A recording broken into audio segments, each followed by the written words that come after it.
You're listening to Future Artifacts FM, a bi-monthly podcast and broadcast featuring speculative fiction audio works by artists and writers, produced and presented by Nina Davies, Rebecca Edwards, and Niamh Schmidtke on RTM, and also available wherever you get your podcasts. The programme focuses on fictional works intended for broadcast to carve out a better understanding of the now by exploring various interpretations of the future. Together with guests, we discuss the mechanics of different types of storytelling to reveal the complexities of contemporary culture. Let's get started. Let's get started. Let's get started. Let's get started. Let's get started.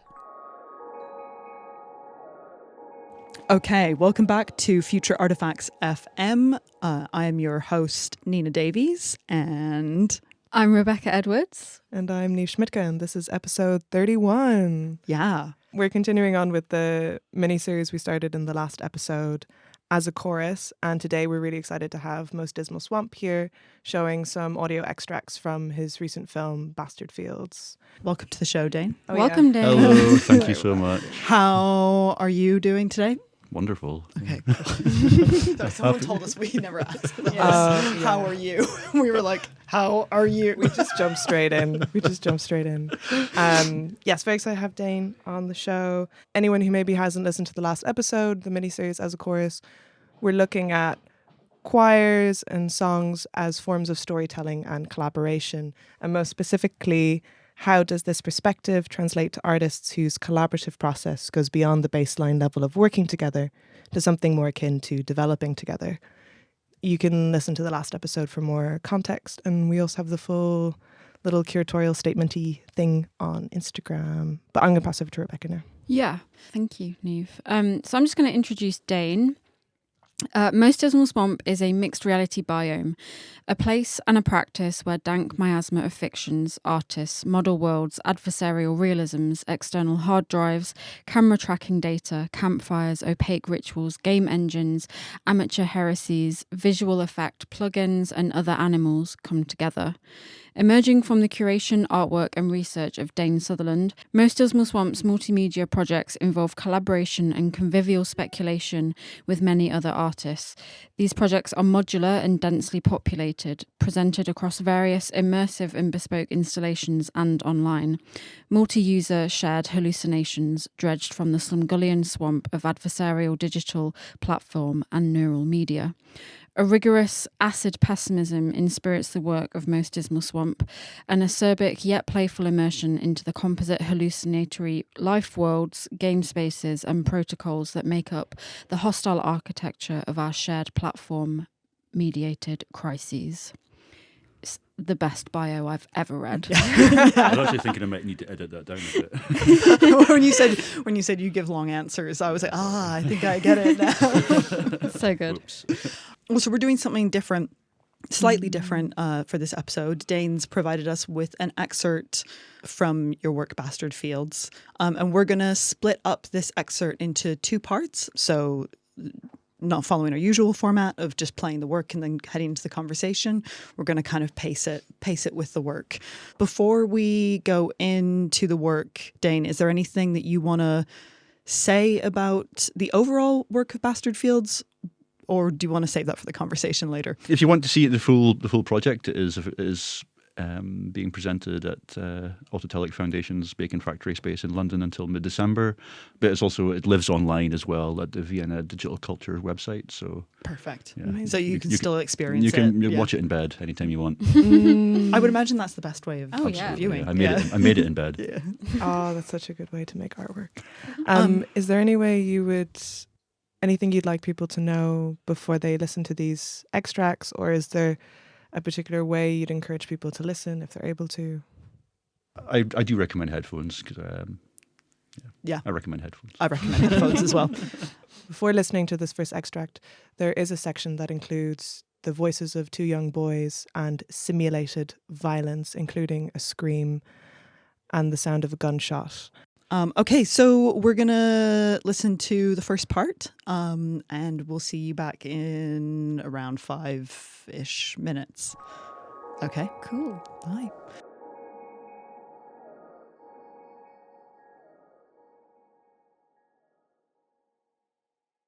Can you picture something for me, lambkin? Can you picture something on this screen? On the screen, you see yourself. You can see all of the times you were exposed and all of the times you felt unseen. You can see yourself rotting in a safe space, in a conventicle of kindly knowing. Your lungs are full with smoke and your eyes with blissful tears. Your flesh seduced in abundant obscurity. Your sight becomes like to blindness, a ghostly eye beseeched of visionary poison and recreated in this loving screen. And you will always see this screen, lambkin. This veil is all that exists. Can you picture that for me? Can you picture me looking back at you, lambkin?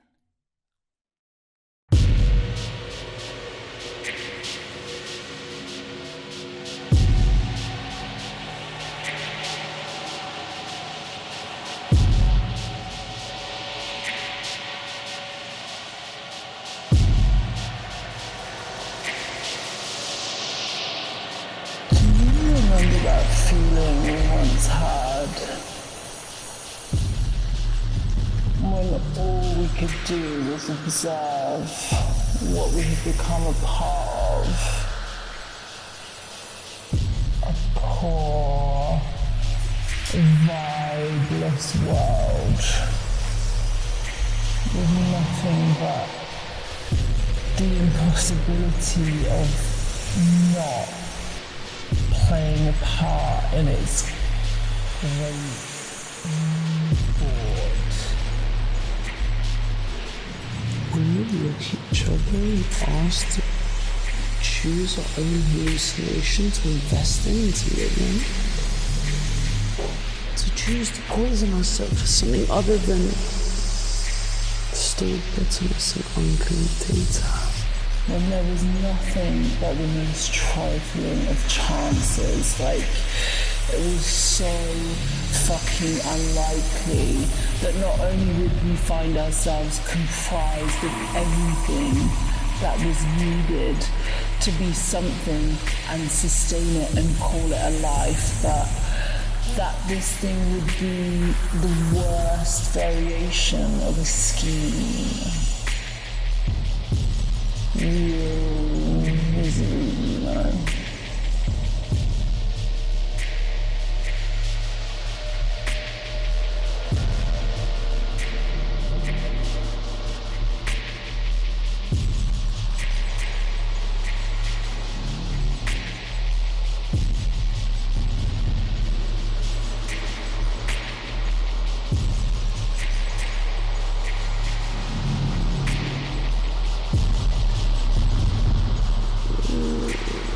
Well, it was more than that. Strategic stagnation growing inside of us, lifeless times of servitude guiding us. Delight's impossible of description, looking back and saying, you can't change this. You can't change your nature. This is what you are. You are a failed corpse. And that's the intended audience of this world.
Like, it was so unlikely. Like, it was so fucking unlikely. It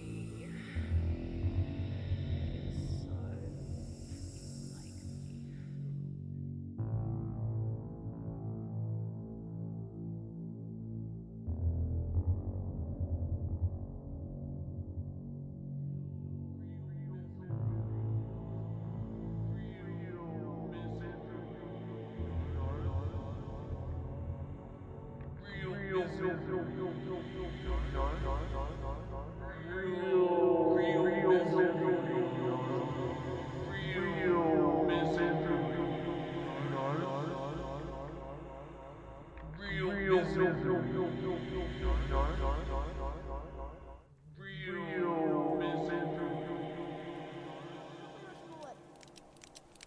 Dad, why do you keep clicking it?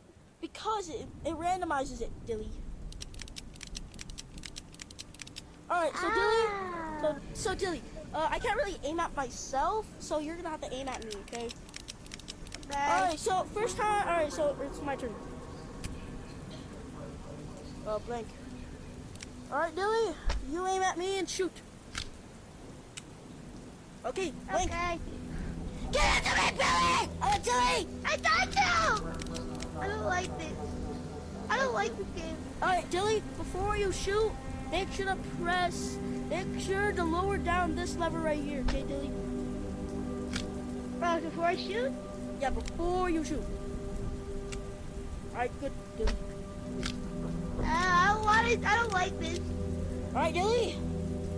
Alright, Dilly. I don't like this. Hold on. Alright, Dilly. Alright, time to...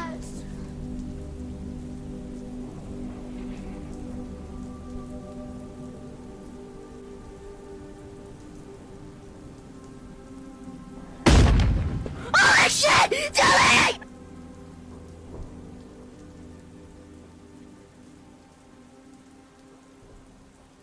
Holy crud muffins.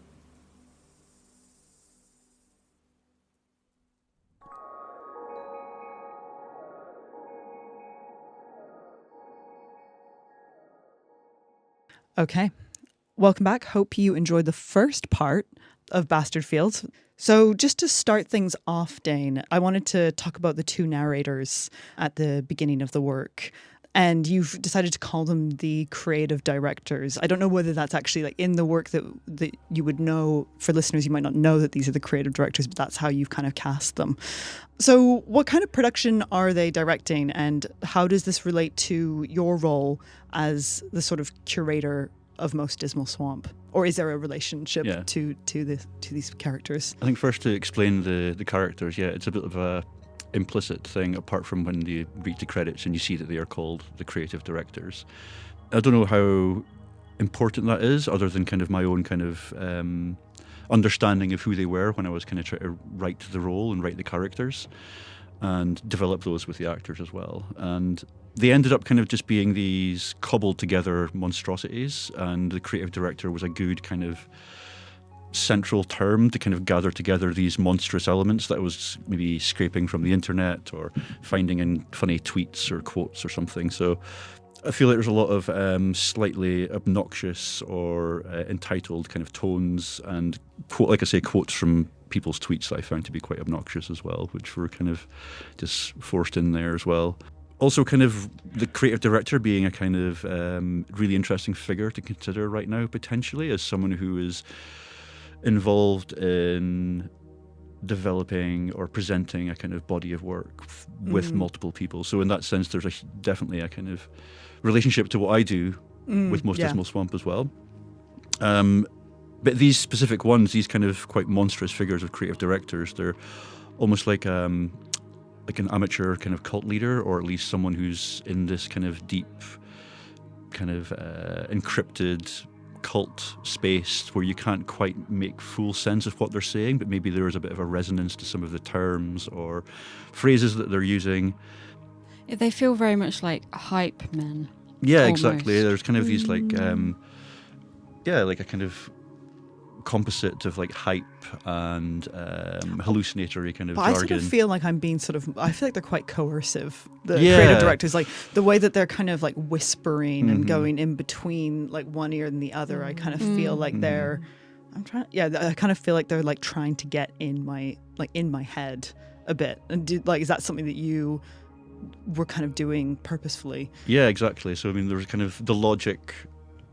There's maybe a kind of like encrypted, kind of opaque rhetoric going on in what they're talking about, but maybe a somewhat more familiar logic that could be related to something familiar in the kind of mediascape that we Find traverse ourselves in. together. Maybe we kind of know people or hear things like this, and like I say, I've kind of borrowed some of the terms or phrases, but also a familiar logic that's maybe related to something like a nightmare logic as well. So, yeah. Can I also ask about mediascape, because it was also in your bio, but kind of what's where are the parameters? Like where are the borders what's of the media? spectrum of the media? Yeah. Yeah, I mean, I don't know about borders. I think I imagine this kind of term mediascape just to kind of describe maybe a kind of shared terrain or world that one navigates, sometimes alone, sometimes with others, sometimes against others or hiding from others, but nonetheless it's a scape or a terrain composed of the kind of interoperable media formats and platforms that we kind of each use, even just to kind of talk to each other. But all these things are mediated in some way, so I feel like that is the kind of mediascape. Mostly in digital spaces, or also in kind of like body? I think, yeah, they're kind of like physical world. Yeah, there's no way to untether them in a way, and I feel like one's organization online is kind of prompted in some way or responds to offline organization or disorganization also. But like you say, the body as well, like the human kind of body and soul and mind and everything and feeling are kind of really quite deeply entangled with the media as well, and how that prompts us to think and act and feel, and that's part of what Bastard Fields was getting at as well. So that's why there's this nightmarish, confusing quality to what these creative directors are saying, or maybe a bit oppressive as well. I think this like nightmarish thing comes through with just the sound, though, with just the voice. I mean, if you watch the work, it obviously has this kind of very nightmarish feel to it. The creative directors are running through hilly fields, which has a long history with stone circles and things like that. But I'm really interested in the sort of the vocal fry and the uptalk of these creative directors as well. Like, I don't know if you've heard about the influencer voice, but this kind of like surge in this very particular way of speaking that's kind of like dumbed down, but it's meant to kind of lull you into kind of being annoyed by it, but also understanding it and wanting to kind of know what's sort of going intimate, on. isn't it? Yeah. It's a bit ASMR, and the creative directors have that influencer voice to me, for sure. Yeah, I mean, that's one of the elements that was brought into the discussions I had with the actors about how to present this like quite inherently hard to present text. Like, I did write it for dialogue, but nonetheless I completely understood that it's not going to be easy for an actor to pick up and use. So there was a bit of kind of playing around with vocal fry and how to couch these terms in a way that doesn't need to sound natural, I think, but at least it came across as sounding or hitting certain notes that I wanted to sound like. When Nina was saying that, like, you feel a bit like oppressed or nightmare, kind of they're getting into your head. That was kind of the aim, I suppose. But then it's also not like a kind of like critique or anything, or entirely a making fun of like the feel of creative direction, because I feel like these things are not just like abstract things, they're also people, and like any field, like there's amazing people working in these fields. But I feel like they become abstracted, right? Yeah, I am kind of abstracting them, and I am kind of working with a kind of implicit logic maybe that's there in the work of creative directors, or maybe and it's not just that, it's like the kind of milieu that this role is part of. Like, I've come across the phrase a context creator rather than a content creator recently, and I found that again to be a similarly quite obnoxious thing. It's like we have the media literacy or the ability somehow for, rather than all these serfs or trolls. What do you see as your role within collaboration? Can you speak about the process of gathering works? Because you're talking about this mediascape, but even and granted, for those who haven't seen the film Bastard Fields or seen your work more generally, there's a process in which you're gathering the works of kind of peers and those whose works you enjoy. Can you talk a little bit about that process and maybe how that worked in Bastard Fields more specifically? I mean, this is where like the way I work really does chime with someone like a creative director or a curator, but also researchers, educators, or I don't know, just because I'm learning all the time with these projects just by virtue of working with people.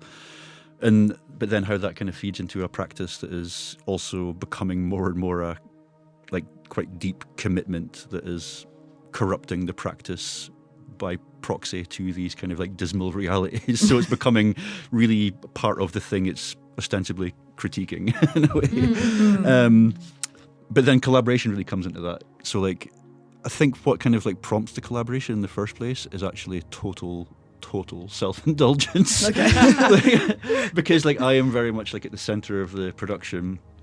And like I've kind of developed the idea, like a thesis or a concept or whatever, or a thing to explore, and I bring together the research, but also I kind of bring together other artists or collaborators, and they tend to be people who maybe I see in their work, or in at least a rationale or in their work, or some latent thing in their work that could resonate or does resonate, or even kind of complicate or confuse what I'm trying to do.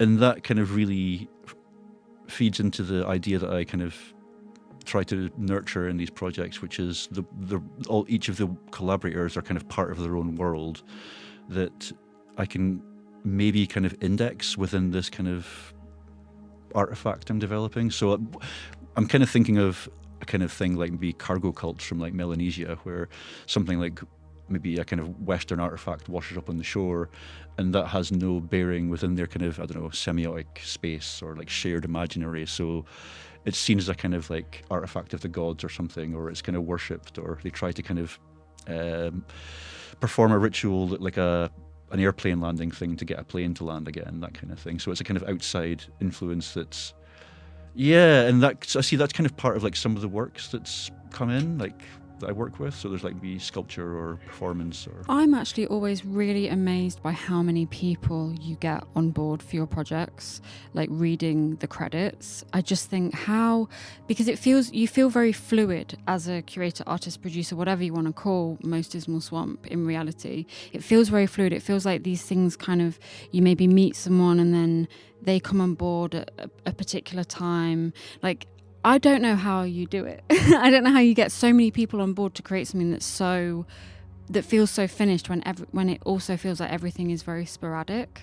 That's always confused me and like made me so why I like your practice, I guess. Teach us your ways. Yeah. No, well, this is why like I'm really happy to say something like self-indulgence is what motivates it, because it means I can be happy while making it. And like I sometimes find myself in a situation where, I mean, there comes a time where the editing happens, and there I'm kind of like surrounded by the results of these collaborations, or they're still unfolding perhaps, and I'm kind of just like sitting at home, like consuming them and getting to manipulate them and play with them, and that's kind of an incredible position to be in. But that is enabled by, I think, a couple of things. One, maybe just being curiosity. Like there's other artists that I kind of want to work with, or I see a resonance or potential to work with, and I just love to have a coffee and chat and see what can happen. And sometimes that can involve, I've called it accidents before, but maybe it's more appropriate to call them like synchronicities. So like when I was developing a project called Scraper that Nina kind of was one of your collaborators. One of the collaborators. Yeah. But it's also not a collaboration necessarily where we're working on what your performance is together. It's very much kind of my outline or project, whatever, and then you're doing your work. Yeah. That you're bringing stuff into that.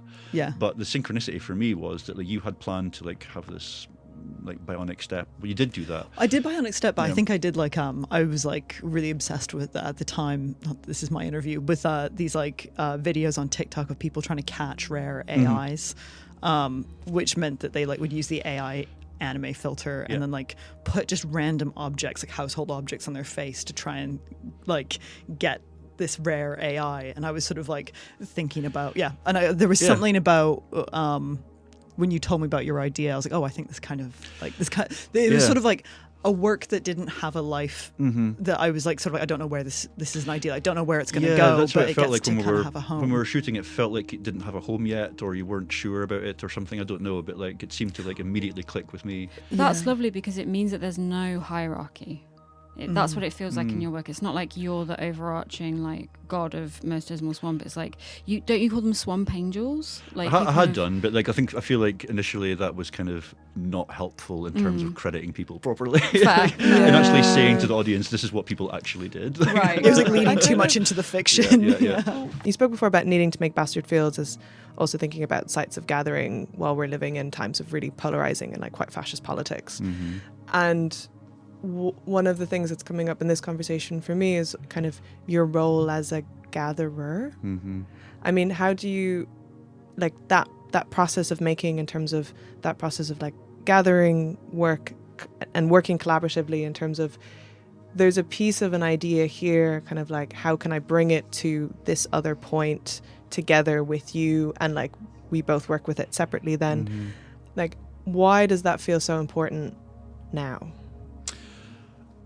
I think one reason at the top of my head why that's important now is because of that element of like synchronicity or accident or surprise. And I'm not saying that can't happen alone, but I think it's really accelerated, or I don't know, it happens more often with other people as well, and I'm kind of courting it as well. Like a reason why that's important to me is I think this kind of logic maybe of like world building, or kind of, it's often kind of been said that most Dismal Swamp maybe builds a world. And I think when I kind of maybe teach stuff about world building, it's when I go to work, or if I kind of read about it, it seems to kind of really foreground the significance of like things resonating, or things being consistent, a world being consistent, having consistent logic or something. And I find that to be kind of not what a world is. A world is full of inconsistencies and disagreements, and I know some polite disagreements or some more adversarial disagreements, and I want that to kind of exist in most Dismal Swamp, like the a little bit complexity as well, of a or at least kind of world, represented somehow. Yeah, and that's like, and sometimes those disagreements are not kind of adversarial. They're just like two things that don't even recognize each other existing. Like many of the internet bubbles, they don't see each other because they're not important to each other. I've had that with some of my scripts that I write with my work, where people will be like, I can't follow the conversation. I'm like, well, I've kind of built a world, so the people are having a conversation within the world, which means that there's going to be completely random tangential things that they start talking about, and even though you don't understand it, that's what makes it like believable and real. But I think also like an honesty about how reality actually is. You know, exactly. It's not a direct narrative line. Shall Okay. we listen to part 2? I think let's listen to part 2. So let's get into it, and again, we'll see you on the other side.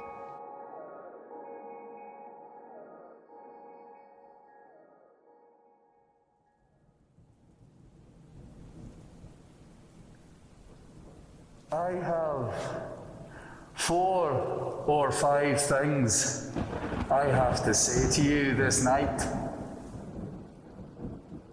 First, a bloody sword. A bloody sword for thee. A bloody sword that shall pierce the hearts of many.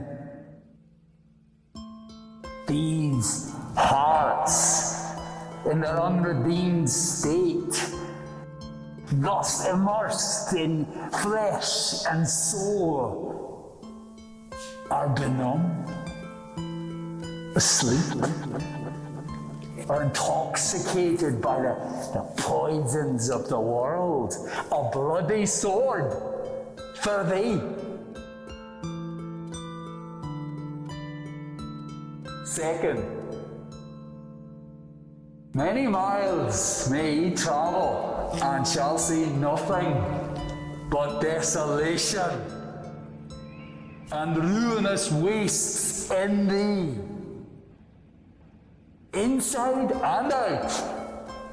A stew of hostile architecture, designed and dismal, and as full of love as they are bare of change. third, the fertilest lands shall be as waste and as desolate as the fields.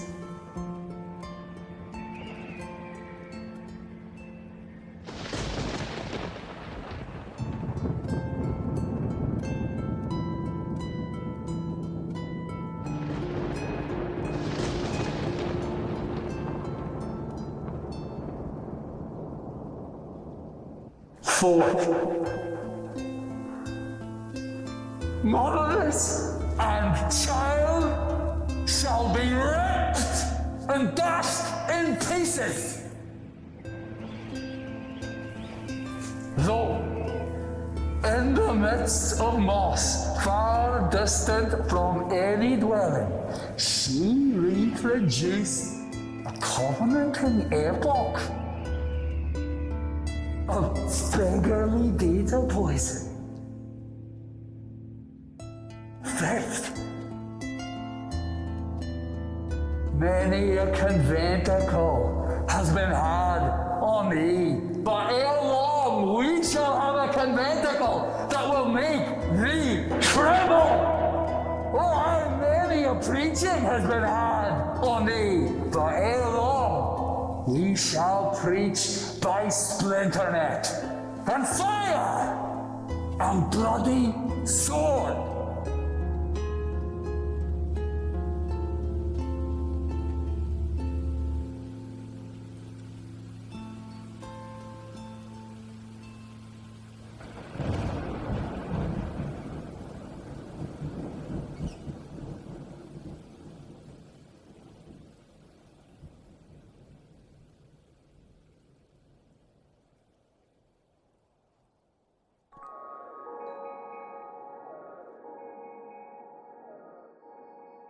You just heard Alexander Peden furiously preaching there, which brings me on to the next question about Alexander Peden. So can you tell us a bit about who he is, who was he in real life, and who is he within your work?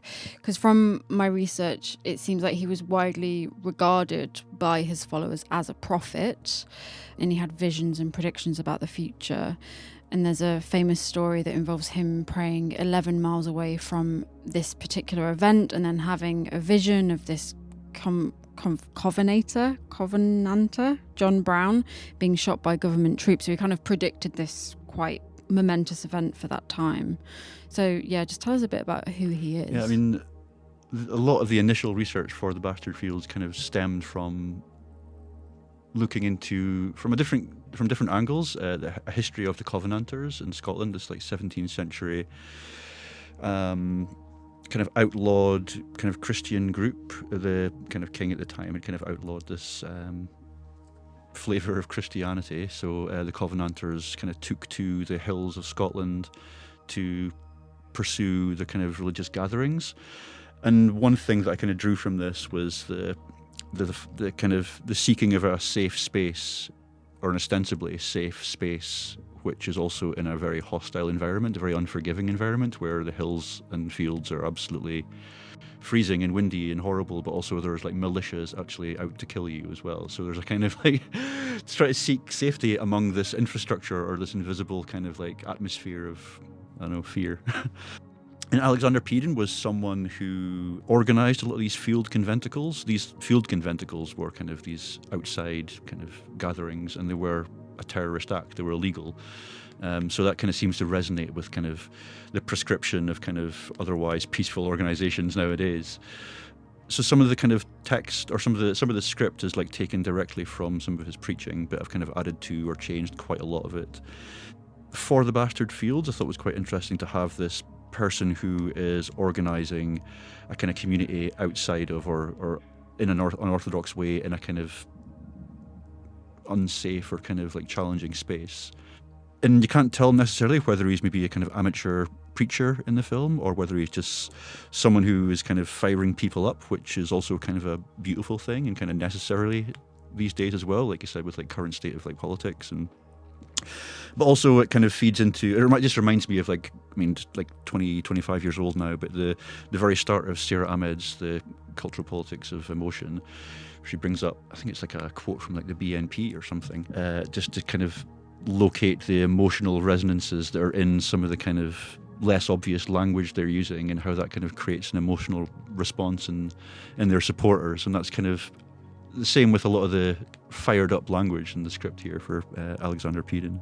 Yeah, he's also interesting because, I mean, obviously this was an audio work, but he's very well known as someone who wears this quite horrific mask. So he's got this anonymity about him as well, even though he was very well known at the time. And I know that you recreated that mask for the Autotelic show. Yeah, so the mask exists in the National Museum of Scotland. Obviously we can't use it, but an artist called Ellen Dunn, I presented her with just photographs of this mask, which is, I can't remember exactly all the materials, but there was like human hair, there was wooden teeth, it had like a leathery face kind of thing. It looks a bit like kind of 17th century like Slipknot mask. Totally, yeah. And she created this absolutely like incredibly with it's not precisely the same, but it kind of really it seems like alive this thing.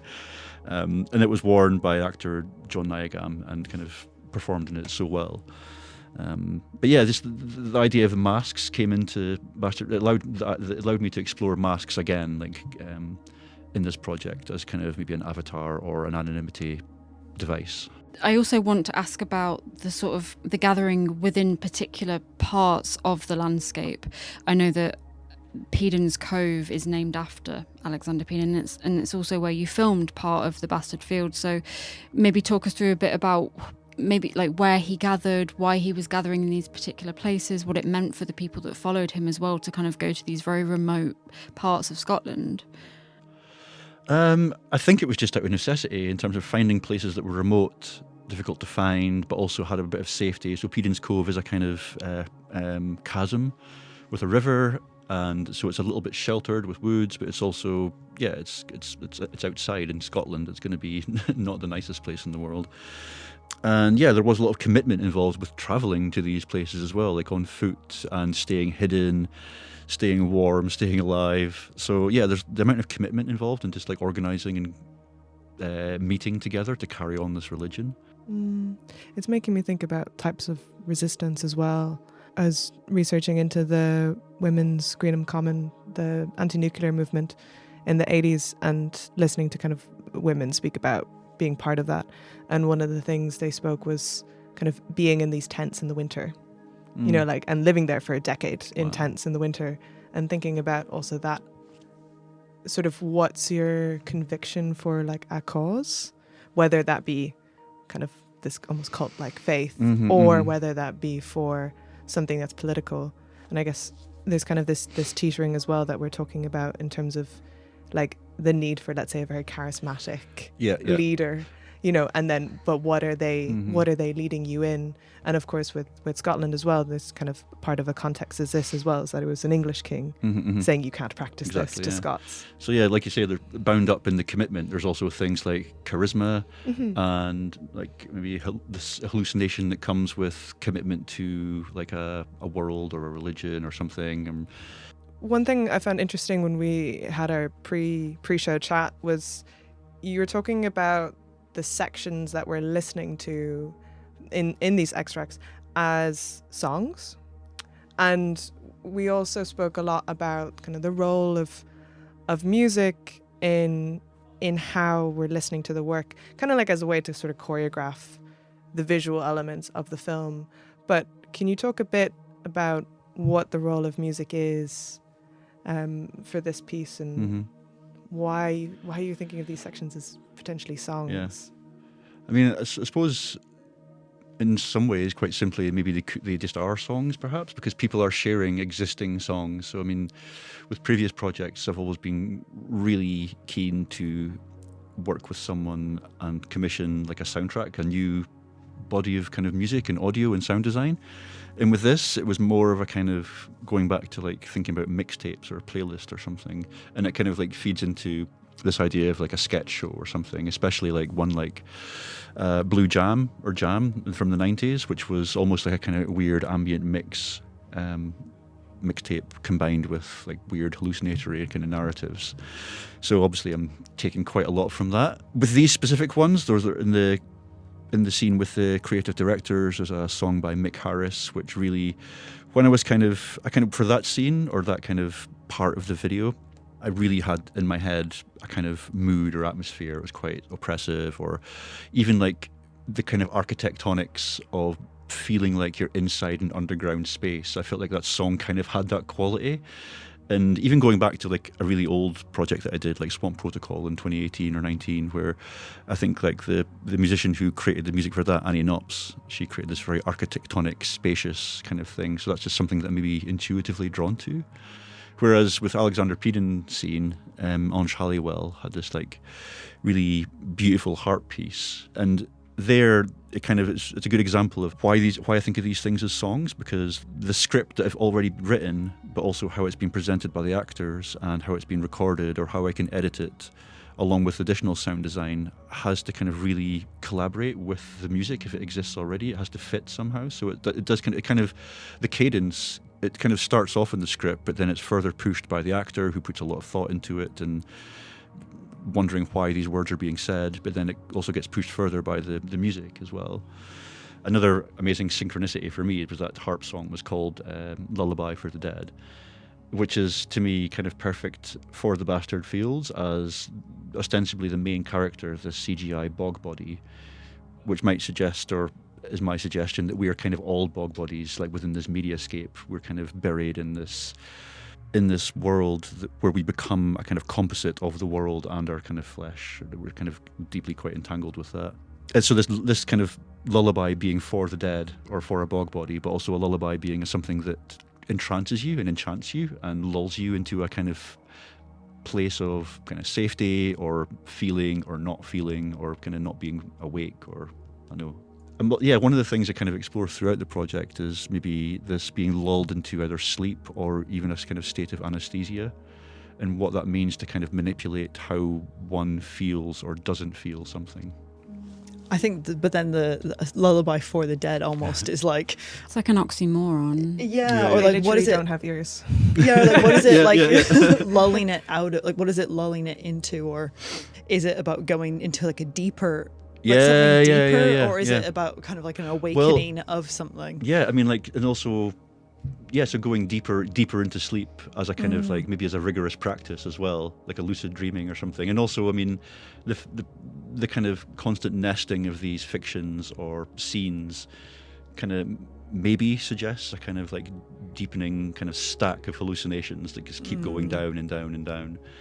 I was also doing a lot of research into psychologist called James Hillman, who described almost going into a dream space as like building a bridge like down into this like shared dreamscape, and he uses this term from a theologian called Henri Corbin, mundus imaginalis, which is a kind of shared social kind of dream space or kind of symbolic space that is not unreal, but it's what we all tend together as communities to kind of build a kind of shared archetypes and concepts or things we can talk to each other about. And again, going deeper into that is maybe a kind of nightmare or model collapsed mundus imaginalis, which was kind of, so that's why it's quite nightmarish perhaps. I'm interested in what you're saying about a sort of like going deeper into a dreamscape as a form of model collapse. I don't know whether we've spoken about model collapse on the show before. So ding, ding, ding, new term now.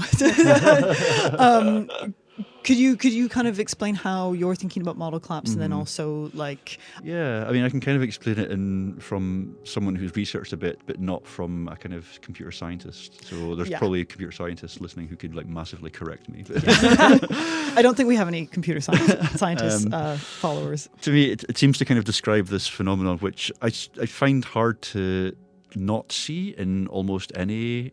So mostly generative AI, but when I was looking at kind of other kind of AI output or other AI kind of systems like agentic AI, I still feel there's some element of this inherent to the way they work, and I could be wrong, but it describes this phenomenon where an AI model is digesting and developing its kind of embeddings through through ingesting kind of synthetic data.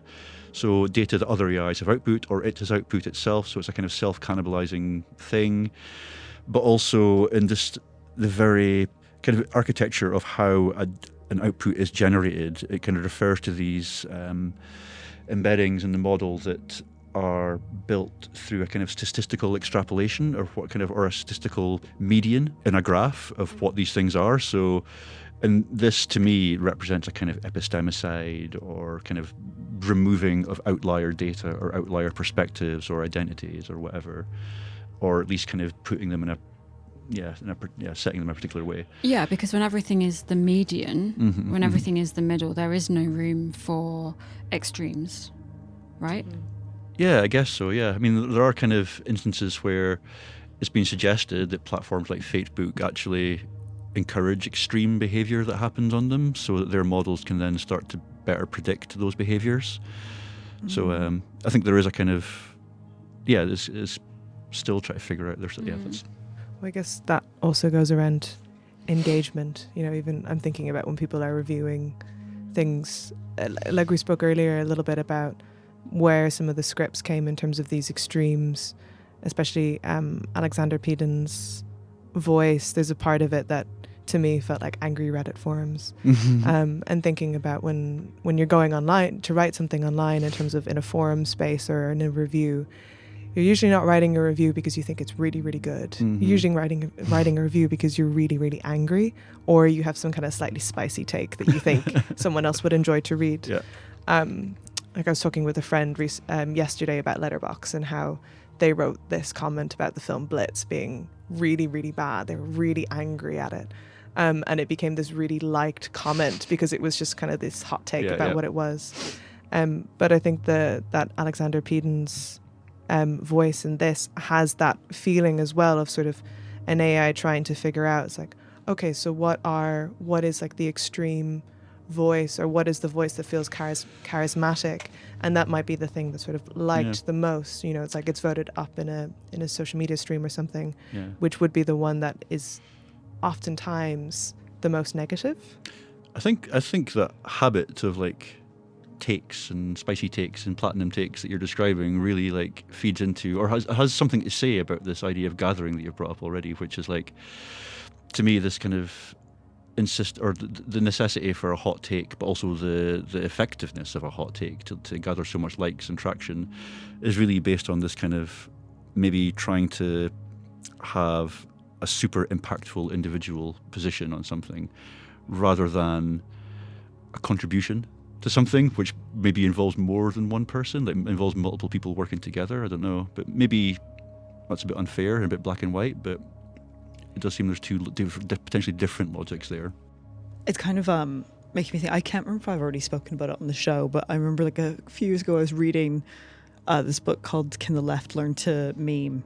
And there was a part where they were talking about Stranger Things, which is a super hot topic right now. In season 2, where Mike comes back, is it Mike? I can't remember the name of the character. Like one of the kids comes back from the Inside Out world, and he's experiencing these sort of not necessarily hallucinations, but like trauma, PTSD of the Inside Out world. And his mom realizes that it's not actually PTSD. He's actually experiencing these things, and she's like, "Can you tell me like more about what you're actually experiencing?" And he can't explain it, so he draws it, and he draws it on loads of little A4 sheets of paper. And at first the mom's like, what are these scribbles? And then she kind of puts them together and realizes that actually it creates like a map to the Inside Out world. And in this book they're kind of talking about like that as a form of like, at the moment, so I'm kind of coming back to maybe like, I'm sort of coming back to like maybe how you work as like most Dismal Swamp. But the book is talking about kind of getting rid of the genius artist, and that like if we look at these individual scribbles as each person kind of joining in the meme, like joining in the meme and making their own thing, each meme on its own doesn't necessarily communicate much, but if you kind of put all of these things together, it starts to give an idea of what's happening. He's sort of kind of trying to move towards being like, that's how art should be created now, or is being created now. I mean, That's amazing to hear, actually, because I think I really do resonate with that as a kind of approach that I kind of do, like especially with that moment of the mum seeing the drawings and being, what is this? Because it's kind of like almost like seeing elements of like the Bastard Field or something. It's kind of that moment of being repelled but also intrigued. Yeah. But also those things being an index of someone's like hallucination or weird supernatural experience. Like I've only seen the first series of Stranger Things, but from that I'll remember. find the clip. I'll send it to you. I'll find the excerpt of the book and I'll send it over to you. 'Cause actually, I think I can't believe I kind of hadn't thought about making that link. But it was sort of like about kind of like having to put in that work of putting these kind of clues together, which in a way I sort of feel like is something that you're doing. Well, I've always felt that, and I don't know how effective this is, but I've always liked pursuing the possibility that someone watching it might be kind of forcing them to be a bit of a kind of like, well, to go back into that subject position that we all have in this mediascape, which is being a bit like problem solvers in a way, even when it comes to like advertising or even an album release. So like remember like 10 years ago when Monotrix Point Never released Garden of Delete, there was just like this transmedia campaign which involved like fake like kids bands and fake interviews and like a little backstory. So you're like, as a fan, you're kind of piecing together these things, and that can be an enjoyable thing to like do the extra work. And even if that's just like a bit of a confusing thing to do, it's a bit of a rabbit hole. You're kind of and I'm not saying I'm thinking about also like Swifties. Like, I'm not a Swiftie. I don't really understand. But like I don't know anything about it, but I just know that there's the whole lore behind her, like all of her body of work, and people have been like piecing these things together. I don't know anything about what she's saying within her music, but it's also asking people to like again invoking something that we are all using without maybe recognizing, which is just pattern recognition. And again, that's how we kind of maybe navigate, but it's also how we kind of manage to just live our lives without kind of going crazy from all the data that's going into our senses. We kind of need that in a way. But do you recognize patterns in your own work? Oh yeah. Would you say? Like if you were to look at your whole body of work as Dismal Swamp, what would be one of the patterns that you'd recognise? Well, it's funny you say that, actually, because I think one of the things I've been doing recently is actually having time to look back on the last few years of work. And the artist and theorist like Simon O'Sullivan, he often speaks about his work or someone's work speaking back to them. And I think that is maybe just one way of saying perhaps like reflecting on your work. And when I do that, it seems to be somewhat autonomously kind of saying something that I hadn't really put into it from the outset, but it's kind of all this ingredients are bubbling together and starting to form things. Like, so one of these patterns or things that come up might be a concept that is being engineered or fictioned by the work. Like something I've been talking about is this idea of like folkless lore, which is like a fun, silly concept, but the more I think about it, it seems to kind of resonate with actual things that it can describe in the world. I think there's something also kind of interested in like pattern recognition as a human practice, but also as a form of like mimicry of these kind of algorithms or networks that are now, like, I would say, just completely surround us. But I want to flip that to be like, are we becoming more machine readable? Yeah, I mean... now. So, thinking about the way that the world works, so instead of us recognising patterns, the machines are actually recognising patterns in us, and we're changing our behaviour to be more machine readable. Yeah, exactly. So, I mean, I think... I presume that maybe pattern recognition has been with us for a long, long time. It's allowed us to kind of scaffold different ways of thinking and evolve and whatnot, and for a long, long time. Yeah, I guess. But maybe that it's just not. It's maybe a practice or a kind of habit or a ability like pattern recognition isn't just a single described thing, but rather a spectrum of practices. And maybe we're kind of getting to a point now where this kind of neural media culture or mediascape or whatever is kind of nurturing a kind of quite decadent practice of pattern recognition, maybe where it's just become a decadent logic. Maybe it's really ingrained in things to the point where, as you say, that being machine readable, so we're becoming more pattern-like. If we don't behave as patterns, as these embeddings, then we aren't seen, we aren't appreciate. Or I think like this idea of like the practice of like looking for patterns where patterns might not exist. Like this kind of obsession of being like everything must be a pattern. Also going back to what you were saying about like to build a world, it has to kind of not make sense and match up. And there's a sort of this like need or desire for everything to kind of like have a place.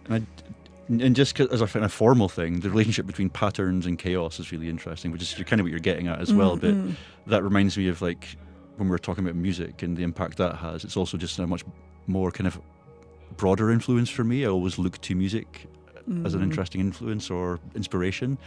Even something like death metal, which is like very chaotic and like swirling cacophony, but also extremely technically like pattern based as well, whether it's kind of polyrhythms or even just like in crazy guitar riffs. It's all kind of very measured and extremely talented stuff as well.